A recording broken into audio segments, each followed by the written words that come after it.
శ్రీవారి ఆలయానికి పెద్ద వ్యవస్థ ఉంది. తిరుమల తిరుపతి దేవస్థానమే ఉంది. అయితే ఎవరు తలుపులు తెరుస్తారు, తొలి దర్శనం ఎవరు చేసుకుంటారు? ప్రతిరోజు ఒకే ఒక ఆయన తలుపు తెరుస్తారు. ఆయనే తొలి దర్శనం చేసుకుంటారు. ఎవరాయన అంటే సన్నిధి గొల్లవారే తొలి దర్శనం చేసుకుంటారు. ఎప్పటినుంచో స్వామివారికి ఓ వ్యవస్థ ఉంది. ఆ వ్యవస్థ ప్రకారం స్వామి పరకామణిని కొందరు చూస్తే ఆలయాన్ని కొందరు చూసేవారు. పూజాది కార్యక్రమాలు అర్చకులు చేస్తారు. ఇందులో భాగంగా స్వామివారి ఆలయ భద్రత వంటి వాటిని గొల్లలు చూసేవారు. ఉదయం ఆలయం తెరిచి రాత్రి మళ్ళీ మూసుకుని వెళ్ళేవారు. తిరిగి వారే ఆలయాన్ని తెరుస్తారు.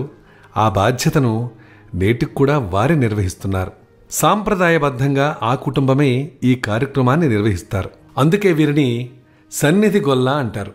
ఆనవాయితీగా ప్రతిరోజు తెల్లవారుజామున సన్నిధి గొల్ల శుచిగా స్నానం చేసి దివిటీ చేత పట్టుకుని 3 గంటల సమయంలో కుంచె కోల అంటే తాళాలుండేది తీసుకుని ఆలయానికి బయలుదేరతారు. అంతకు మునుపు అర్చకులు ఆయన ఇంటికి వెళ్ళి ఆయన్ను ఆలయం తెరవడానికి ఆహ్వానిస్తారు. అందరూ కలిసి ఆలయం వద్దకు వెళతారు. అందరూ బయట నిలబడి ఉండగా సన్నిధి గొల్ల ఆ తలుపులు తెరుస్తారు. దీంతో ఆయనకు శ్రీ వెంకటేశ్వర స్వామి తొలి దర్శనం లభిస్తుంది.